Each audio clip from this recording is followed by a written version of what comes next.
Welcome to the Let Good Things In show. I'm your host, Amanda Acker. I'm so happy you're here. At the Let Good Things In show, we talk all about second chances, resiliency, following your intuition, and even music. Listen to hear stories of hope and to be inspired. Remember, you are stronger than you think. Let's dive in. Hi, my amazing humans. Thank you so much for tuning in today. I am so excited to be bringing you my guest, Travis Johnson.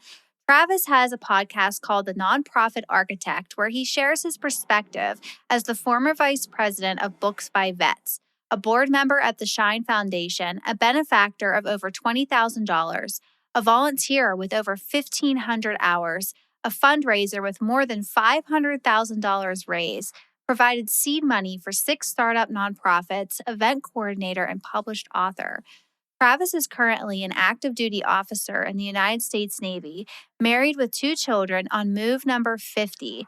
His humble beginnings included 36 moves before graduating high school at age 17, 6 states, 5 foster homes, surviving 2 murder attempts, and getting in serious trouble with the law.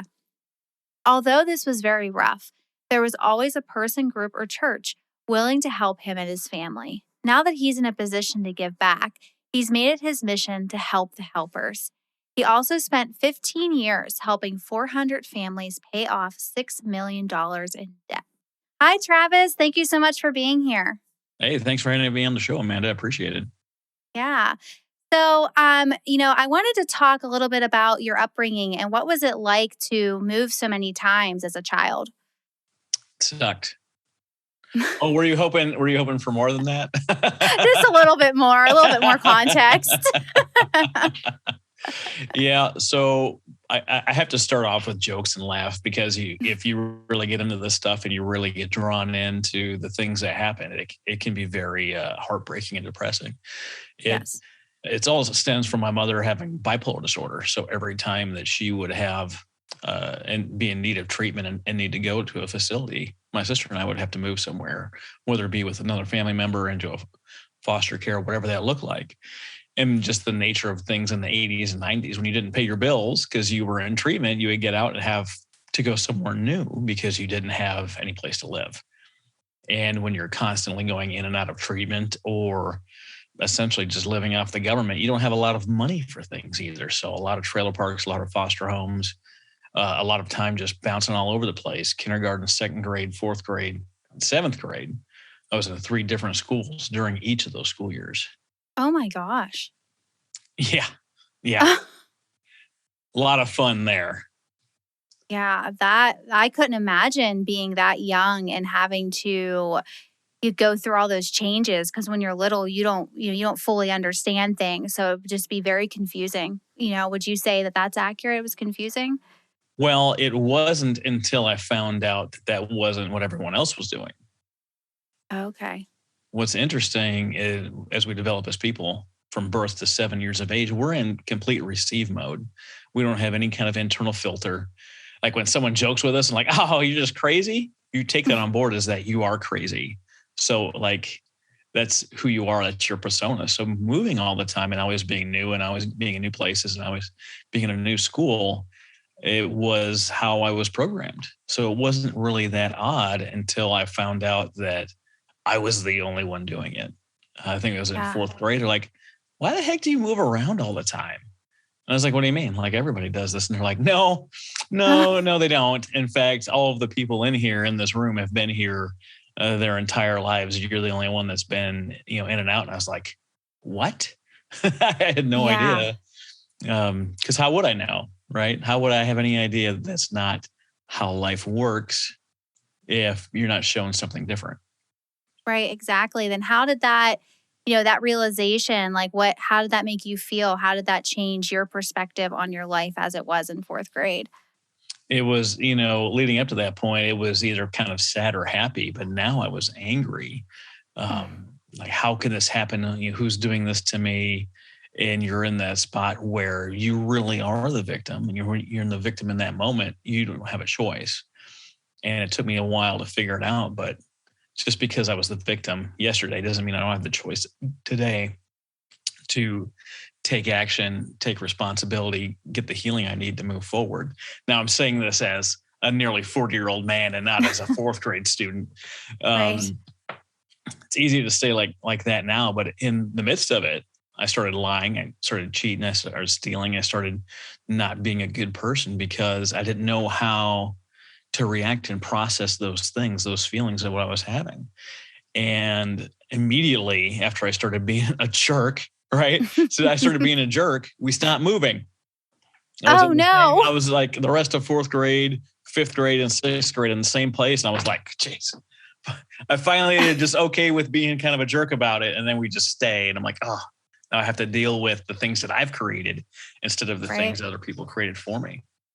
Yeah, that's so it's so eye-opening. I couldn't imagine, like I said earlier, like being a kid, and I didn't live that life, but I could see me reacting the same way, because you're acting out. You're reacting the only way you know how as a child. We don't, like you said, we don't have any of that, I guess, life experience to really see other perspectives of what's actually going on. So we act out and we do things that maybe we wouldn't have done prior to that just to feel better, and to get that anger out where we don't know how to do that in a healthy way. So yeah, that can cause a lot of problems. I actually had a friend explain this in an interesting way the other day. Like when we have a feeling, all the different feelings we have are in different vibrations in our body. And for men in particular, when something in there starts bouncing around and you don't let it out, it bounces around and starts causing damage. So it was good that I was expressing those things. I probably wasn't expressing them in the most healthiest, Right. of ways, but I was expressing them. So I was, releasing these feelings that were bouncing around inside of me, which I think was super helpful to actually experience and actually do and express those feelings. I can't imagine what my life would have been like if I would have internalized those. Right.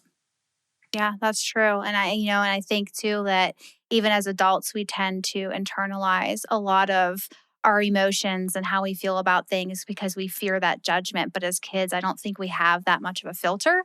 So we're better able to just, that's why toddlers have tantrums. That's why my 8-year-old daughter to this day will scream and get angry when I tell her she can't, put her dolls or whatever she wants to do that day that just doesn't make sense to me, right? So, and they get angry about that because they don't have that filter to internalize. I can't say that across the board. I'm sure there are kids out there who do internalize their pain. But, from what I've seen in my experience, we normally act out. And that's usually a sign, the way you were acting out, that's a sign that like somebody, you needed someone's guidance. So with that point being brought up, like who did you have someone in your life that kind of helped guide you out of acting out, or did you kind of just figure that out on your own? Well, there was a few people along the way. I didn't really consider myself having a best friend. Younger than fourth grade, I had moved around so many times already that you just never, you meet people and you're around them for a couple of months and then you're gone. And you don't really get a chance to like really develop a relationship. And it's not like today. It's not like I just had them on my smartphone and I could just contact them whenever, right? This is the 90s. If you hadn't written down their phone number and or their address, there was no way of contacting them. Right. You could be like, hey, Mom, remember that person from when you were in the hospital and never had a chance to meet? Do you know his phone number? You don't? Well, then I guess I can't contact them anymore. Yeah. So you're completely removed from all these people that you had experiences with. And unless you can go back and track them down, luckily we have, things like social media and different things. You can actually track down people and get a hold of them. But because you were there for such a short period of time, they don't hardly remember who you are. So it's very interesting to see, what that looks like. And I'm a bad podcast guest right now. I don't remember the question. Oh, that's fine. No, I asked you if there was anyone in your life back then that kind of helped guide you through your experiences as you were going through them. Oh, that hasn't happened. I think it's the first time as a guest I've been lost in the questioning, but you process some things in real speed and live action. Hey, we're going live. We're doing it live, and sometimes you get a little bit lost in your own. Yeah, there was a few people I finally had, that was a long talk to get back to. You finally got a best friend. It turns out we bought his old house, Hmm. Ryan Cornamone, and our moms had been friends for years. So because they had been friends for years, and even though he was a little bit older than me, like we stuck together throughout all the different moves. Because even though we were moving, we weren't really moving that far. This is like northern Minnesota, kind of around the same county. When you don't have a car or a phone, these are impossible things to Yeah. overcome. But when you become an adult, this is like a 15 to 45-minute trip, and then you can be hanging out with your buddies again. Yeah. Um, so I found someone that was nearly my own age. He's maybe 2 years older than me, that we got along quite a bit. And then there was a few adults in our world, Dale Chaden and Dennis Jensen, that ended up really, pouring into my life and being a source of being that rock and being that steady hand. But there were so many groups and so many organizations that were willing to keep us sheltered and clothed and fed over the years that, it worked itself out. But really, I was able to stay pretty objective and not emotionalize everything that happened. And it could be easy to do, right? Yeah. Change just in general. You can be like, why are we doing this? And as soon as you Right. say it that way, your little filter in your brain's like, oh, emotion attached to this. This must be important. I'm going to put this in the file that we pull up anytime this thing happens. And we're going to review this file. And it says, oh, yep, right here, you're supposed to be upset. So by not emotionalizing the things that happened every time they happened, I have a lot less bad memories. Mm. I have a lot less angst built up and anger built up. And asking the question why in those moments when you're angry really is a damaging question. When we Yeah. ask another adult why, like, why would you do this? Like, it's inflammatory almost Right. immediately, right? Yes. And you ask that as a kid when you're not able to process things and like, why on earth are we doing this again? Right? It takes and creates that bad file, that bad emotion, that bad thing in your being. And if you ask different questions, like, well, what are we doing now? Or how can I move forward? Or does this thing that's happening have anything to do with me? Yeah.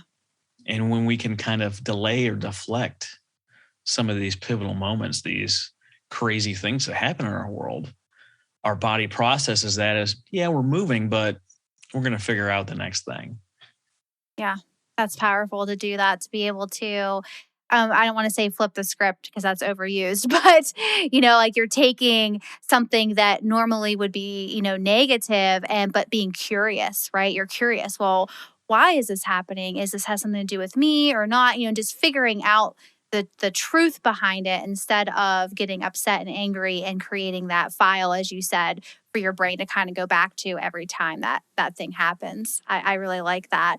I wanted to talk on as well as growing up with a mother who is bipolar. My mother is also bipolar, but her bipolar didn't really come out until I was a teen. So I wanted to hear more on that and what was, as you were going through, like where was these experiences? Like where was your mother? Like what was your relationship with her and how was that experience growing up with her being bipolar?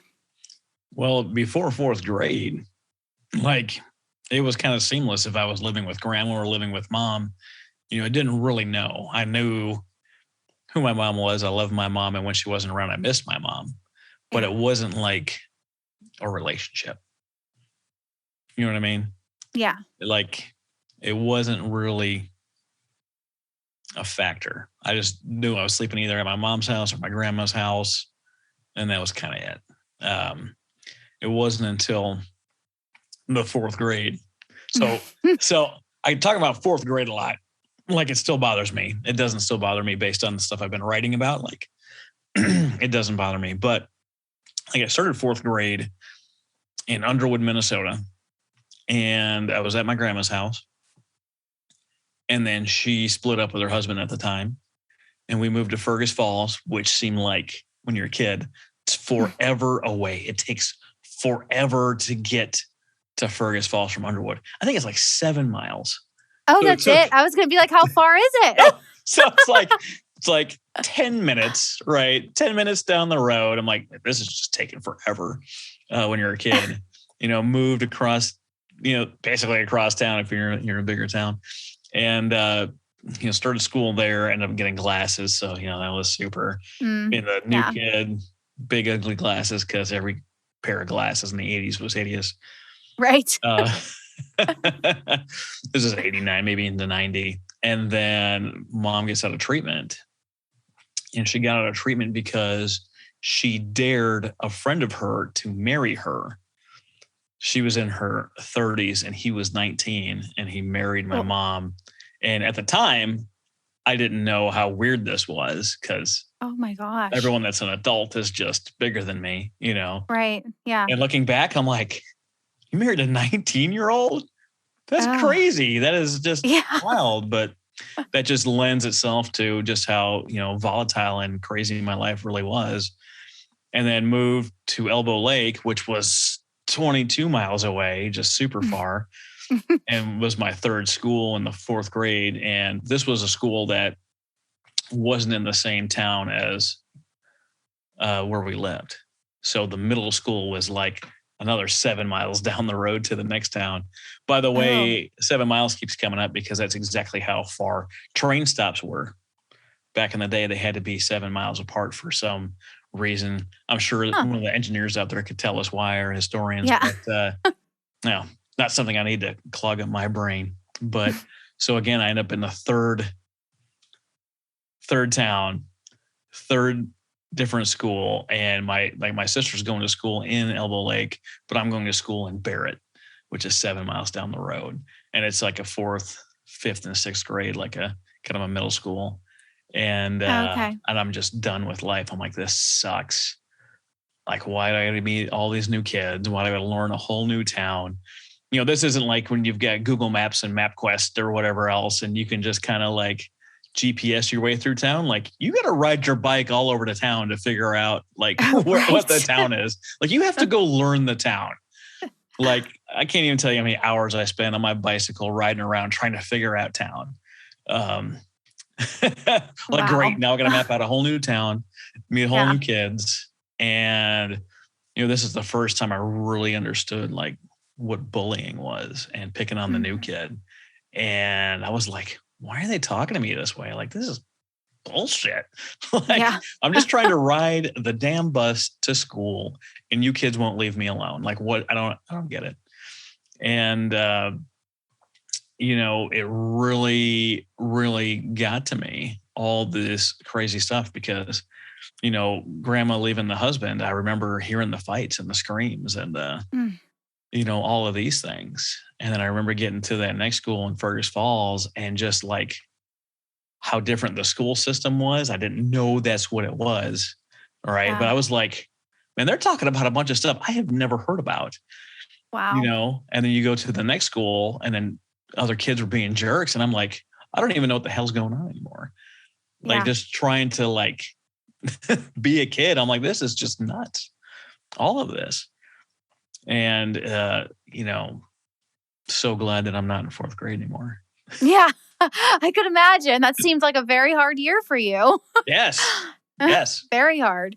You said you have a sister. What was your relationship like with her? Well, as far as I understand, she has some kind of diagnosable disorder, like to say bipolar disorder, but she would disagree with me. She's not going to counseling. She's not taking medications, and she says there's nothing wrong with her. But based on her behavior, I would probably disagree with her assessment. But she took everything a lot worse than I did. She a very emotional being, and there's nothing wrong with being emotional beings, but how we process our emotions as they happen has a huge impact on who we are. It really does. So true. Yeah. That's so true. I don't currently have a relationship with my sister at all. Actually, we got out to Elbow Lake, and I think that over that summer there, she tried to kill me. What? Your sister? Yeah, the two murder attempts were my sister and my mother. Oh my gosh. Yeah. What Sorry, that just like completely threw me off. Yeah, Um, I got thrown off earlier. Now you're thrown off. So now we're even. um, so you say your sister and your mother attempted to murder you. Like, how did that come to be? Like, what I was know the how one scenarios? happened. I can't remember what got my sister so fired up, but I do remember her chasing me around the house with a butcher knife, lunging Oh after me, trying to gosh. stab me, trying to get me.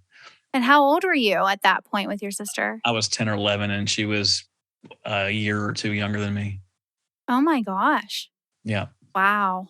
Wow. And then you said that you remember the one with your mom better? Is that the one you remember more? Yeah, that was about 5 years later. I was 15. We were down visiting her brother, my uncle, and she was going through an episode talking all the nonsense that she Mm, does. And so, not all bipolars are the same, right. right? There's different things. She has some schizophrenic features. She has audio and visual hallucinations, more Mm. audio than any other. So, no kidding. Voices talking to her, other voices that she hears.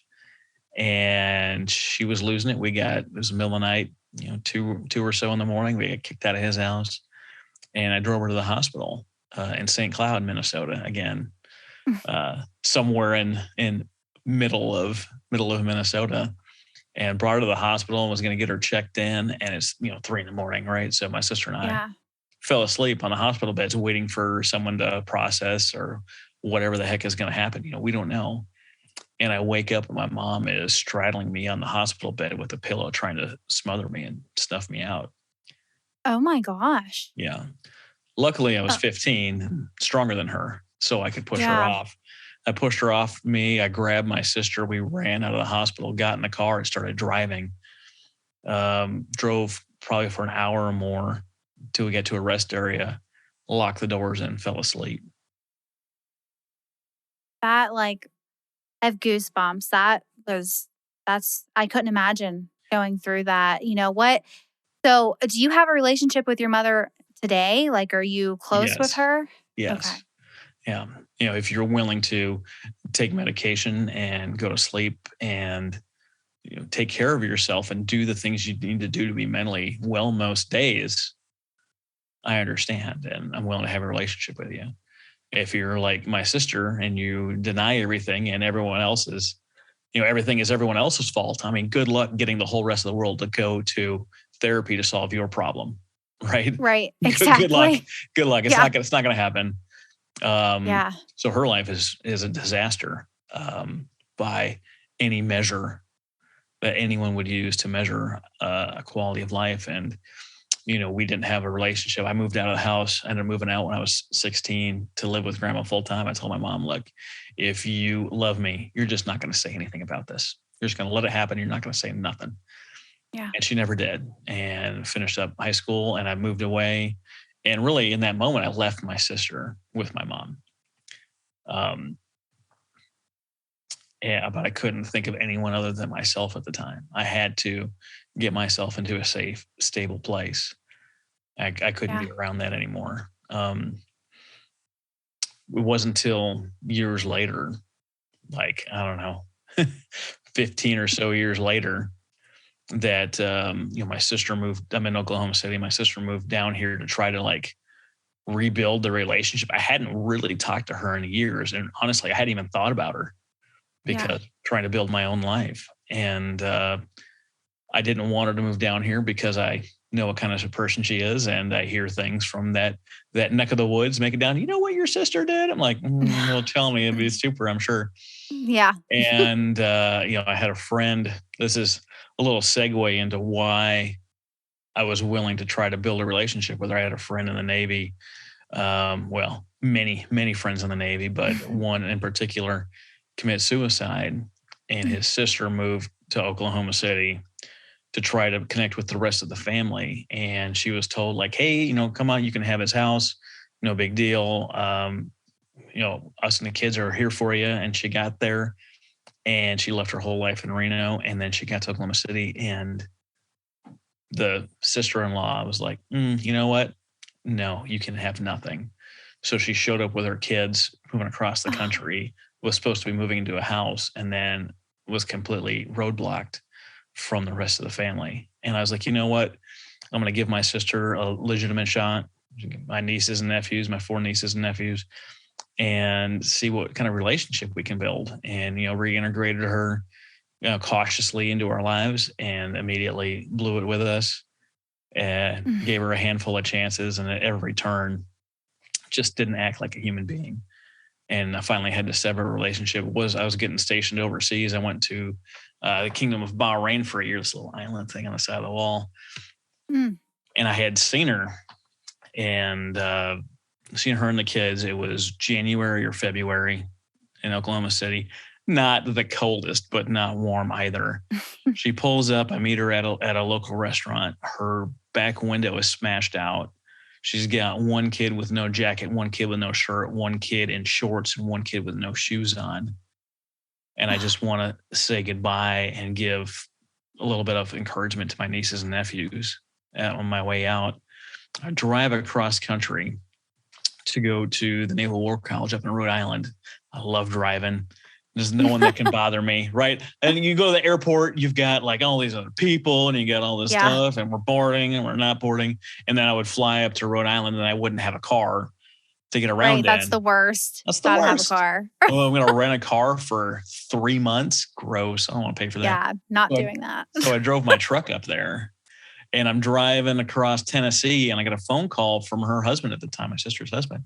He's like, "Hey, your sister's up here."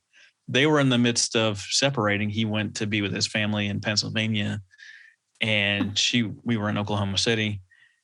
And I'm like, "You, her and the kids are up there?" He's like, "Well, I haven't seen the kids. I can just say for sure that she's up here." And I'm like, "Well, that's weird. Like, what is she doing up there?" She's like, "Well, she came up to get her half of like the tax return." And I'm like, "They have digital ways of transferring that." Yeah. Okay. I get a call the next day. There's a system on that the Red Cross uses to get messages to military members. When something terrible happens. And someone called me, and they had a Red Cross message, and I was like, "Oh my God, who died?" That's your first thought, is who died or what happened. The last time I got a Red Cross message, my grandma had an aneurysm. She survived the aneurysm, but I got the Red Cross message. I was like, "Oh my God, what happened?" My sister used that system to contact me from jail. Oh no. And she called like my last command to let them know that she was in jail and trying to contact me. I don't know who does that. I don't understand how they would do that or why they would choose to do that. What happened was she went and slashed his tires and his dad's tires, and they reported it, and she went to jail. And I talked to her, and I was like, "Where's the kids?" Kids were in Oklahoma City in a new trailer they moved into. So then I'm driving across country, coordinating with my wife to go pick the kids up, calling the kids. So her husband, none of the kids were his. So these were all from from 3 previous relationships. So I called the dad of most of the kids, and I said, "Hey, if you want at any time in your life to have custody of the kids, Megan's got them. My sister's in jail. Go get them." So him and his dad drove down from Minnesota overnight through blizzard to come pick up the kids. So I'm in Rhode Island now. I'm at the War College going through an operational planning course, and April hits, and she gets released from jail in Pennsylvania. She calls me from Minnesota from her cell phone, and she's like, "I do not understand what a terrible person my ex is." I was like, "Okay." I went to Easter service, and he's screaming in the church at me. The kids are crying. I don't understand what an asshole he is. And I was like, "You have a restraining order filed against you. You don't get to see the kids. The fact that you went to the church you know that they would be at thousands of miles away on Easter, you're the problem." Yeah. And if you don't know that you're the problem in this scenario, I can't help you. And I haven't talked to her since. Wow. So you're saying that she she had like this restraining order against her, and she showed up somewhere because the kids were there and then tried to turn around and say that her ex was crazy. That's Yeah. what I'm gathering here. Yeah. Wow. Yeah. Mm. Yeah, I could see why you don't have a relationship with her anymore. That's, we as humans, we can only take so much. You can only try to help someone so many times. They have to want to help themselves. It's just like Vampire Diaries, right? They can't hurt me if I don't let them in. Right. If I let them in, I know they're going to suck the life out of me. So why would I let them in? Exactly. No Yeah. amount of shared DNA gives someone enough permission to treat you that way. I don't know who needs to hear that right now, but no amount of shared DNA gives someone permission to treat you that way unless you allow them to treat you that way. I don't care if it's your sister, your mother, your best friend, or anybody. They don't have the authority to treat you that way unless you give them permission. Don't give them permission to say yes to your boundaries. Be nice to yourself first and treat those people accordingly. Don't allow that in your world. Yeah. It doesn't matter if That's it's so your sister. Yeah, that's so true. I actually needed to hear that today. I deal with this, very briefly tell you this, like my mother is bipolar and she's very toxic in my life, but I feel like that, well, she's my mom. I have to keep letting her back in, even though like I'll create some space and then I'll get one. Not that long ago, my mother, just to give you context, I didn't answer the phone for 3 days. I didn't talk to her for 3 days. And she texted me and said that she didn't hear from me. She was going to have the police come to my house to do a well person check on me. Like, what? They will do whatever they can to get in it. So I was actually talking to my mom last night, and she brought up something about my sister. And then she said, I'm so glad she's not in my life causing problems anymore. And I said, what was the thing that finally made you, put up those barriers? Well, it was when my sister was going to take her out to lunch and got in a car, drove a couple 100 miles. And then while they were driving, my sister turned and punched my mom in the face 3 times. That was Oh my gosh. That was finally the incident that made my mom stop talking to her own daughter. Here's the Wow. deal. If you're having people in your life tell you that someone is toxic, that someone shouldn't be treating you that way, whatever it is, take the step of enforcing those boundaries now before you get punched in the face, because you can really avoid that step by just turning them off. You're going to feel bad and feel guilty for a little bit until you realize just how much better your life is without that person. Yeah. Wow. That almost made me cry. Yeah, that's really true. And, when you deal with people with mental illnesses, like we were talking about, and they don't take their medications, and you brought up like with your mom, like as long as she's taking her meds and she goes to bed, like that's what I deal with mine. So I understand. My mom does not sleep. She doesn't take her meds. She's off them. She's on them. And it's just constant back and forth chaos. And it's a lot. And you're so right. Like no amount of DNA allows someone to treat you that way. Like I want to like put that in quotes somewhere. So You can. Travis Johnson. You can. No amount of shared DNA gives someone the right to treat you that way. And if they make you feel like, oh, I have to go to family dinner, but so-and-so is going to be there and be a jerk, don't go to family dinner. Let it know why. Tell that person they're not welcome. There's nothing wrong with enforcing the goodness in your home. You don't have to expose your kids to that. You don't have to expose your spouse to that. There's no rule that says that. Well, I'm going to be the jerk that doesn't go home for Thanksgiving. Well, they're the jerk that invited their toxic whatever aunt, uncle, sister, brother, whatever into the house. And you don't have to put up with it. You don't. Yeah. Wow. You're teaching me things right now, Travis. I'm like, I need to take that into consideration when I think about, family gatherings. And because it's true, like me being who, the way I am, like I do feel guilty. It's like, well, if I don't go, like I won't see my dad, or if I don't go, this see your person dad will the be next upset. week. See your dad the next week. Yeah, exactly. If only there was 365 and a quarter days, you could see them any other day. Right. If only. If only. If only. Wow. Yeah.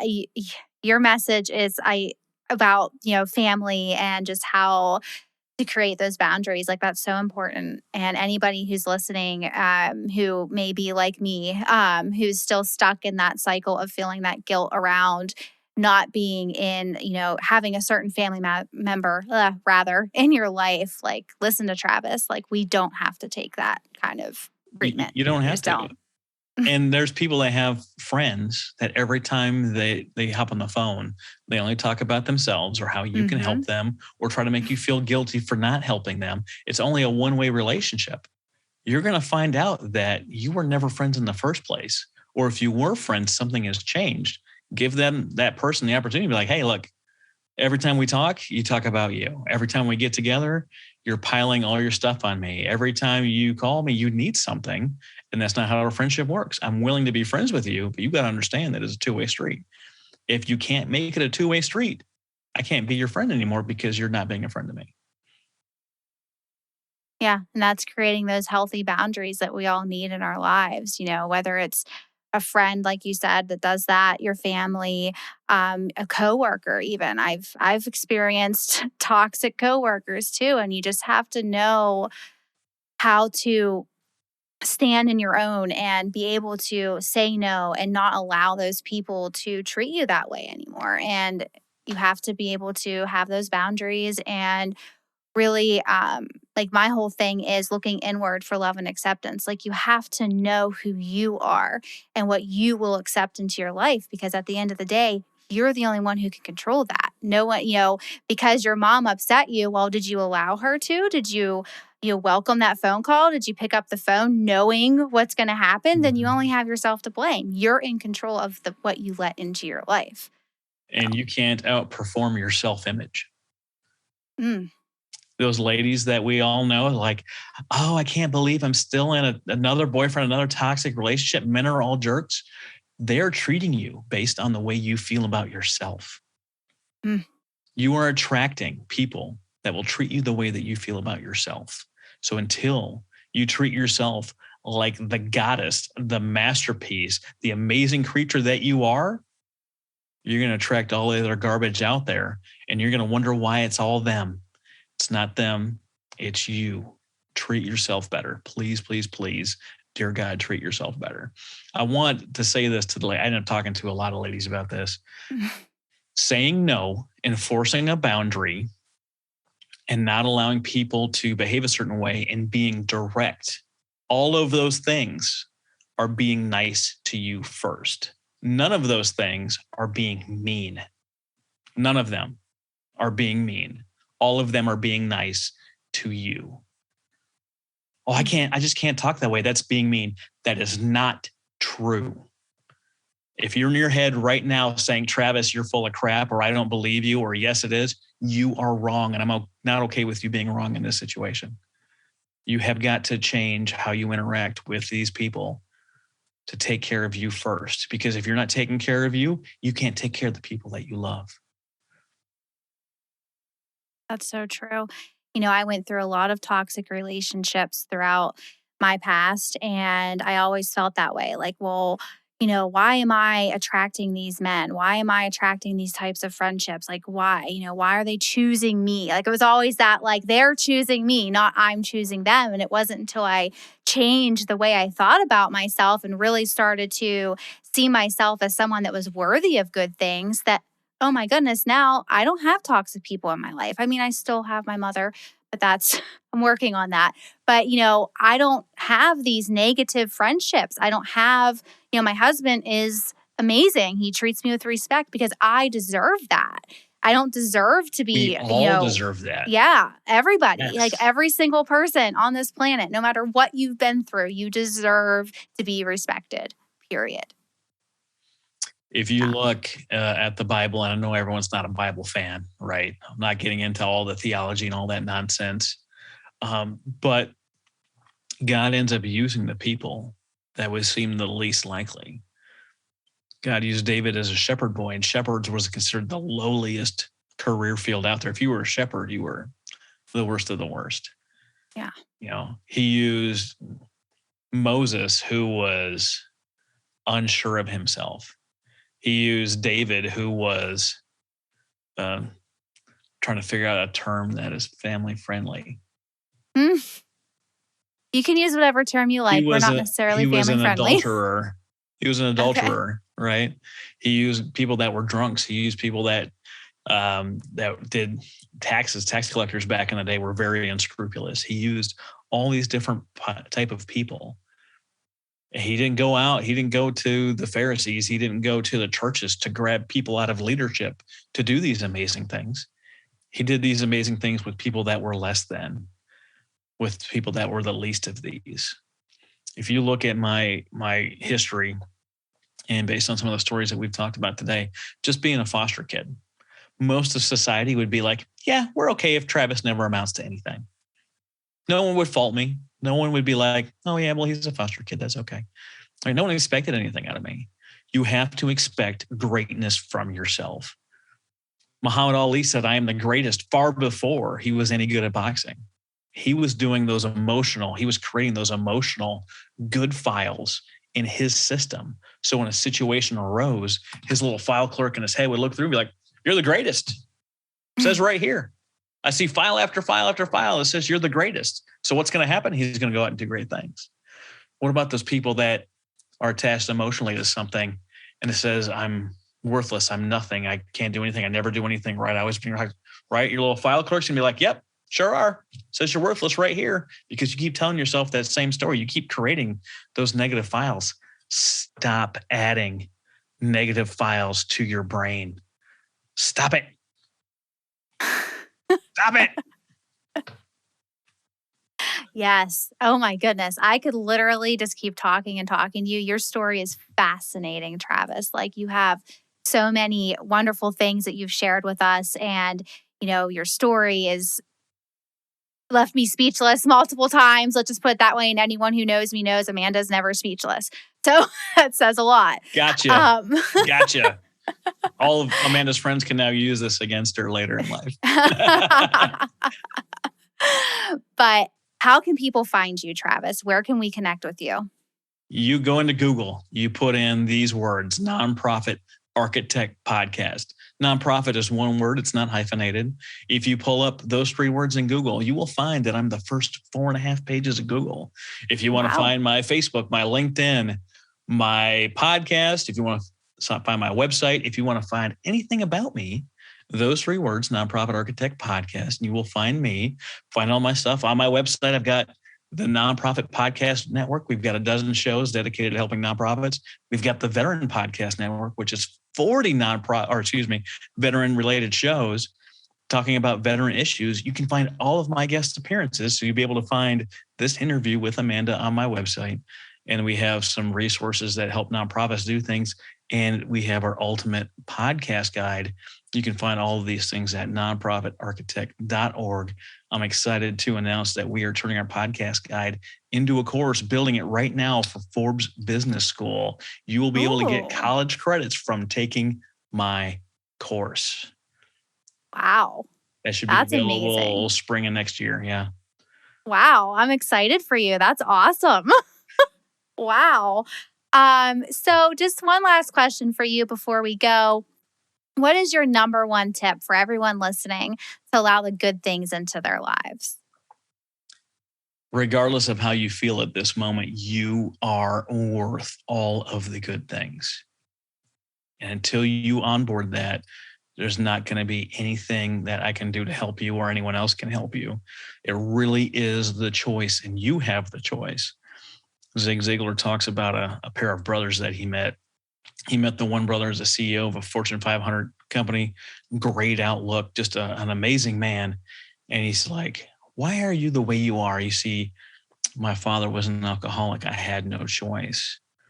And then he met his brother who was an alcoholic, and his life was terrible and in shambles. And he asked the man, he's like, how did your life become like this? He's like, well, you see, my father was an alcoholic. I had no choice.